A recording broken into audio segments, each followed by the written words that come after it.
So going into it, you kind of feel like you had some indicators through the initial phone calls. Oh yes, which I was excited. I was a new agent, so I just wanted to get a sale under my belt, I guess. Zach Beard here with Aaron Marko, Caitlin Alexander, and Lisa Ardro.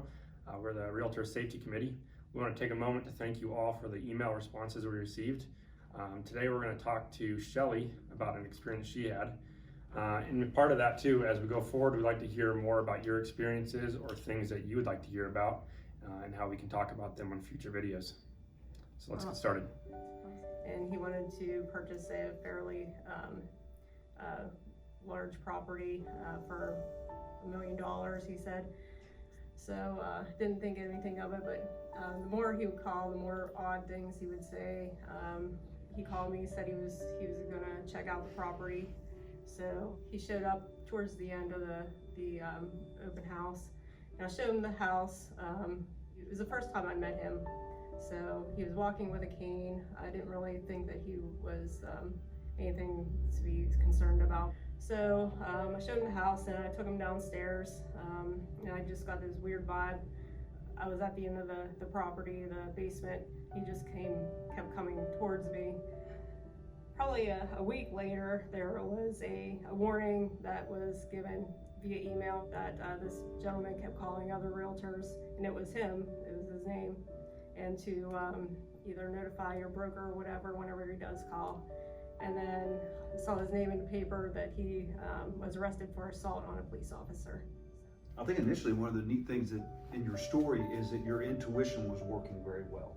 Mm-hmm. Your intuition was serving you, and you did, like so many of us tend to do, is we tend to discount that intuition. We tend to push that off to the side and rationalize ourselves away from our intuition.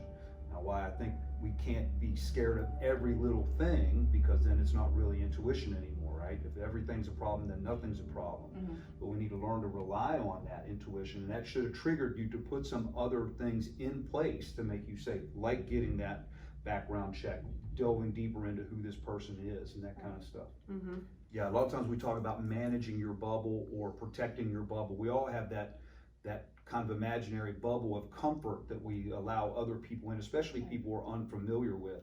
And a lot of times we can abandon managing that bubble and allow those people in. And we need to really be careful about that, especially as showing houses. And you mentioned that, putting yourself in smaller confined areas of that person, or putting yourself at a position of disadvantage by not being able to see them behind you.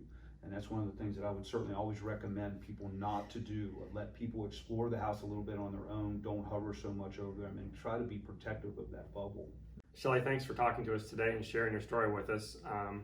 We're hoping to get more of your stories so we can continue to do this in the future. Some things to take away today would be always ask for an ID, get a pre-approval letter. If you can, meet them at the office prior to a showing or in a public place, just so you can get to know them. And if you have to meet them alone, maybe take a buddy with you. Thanks for watching, and stay tuned for our next video.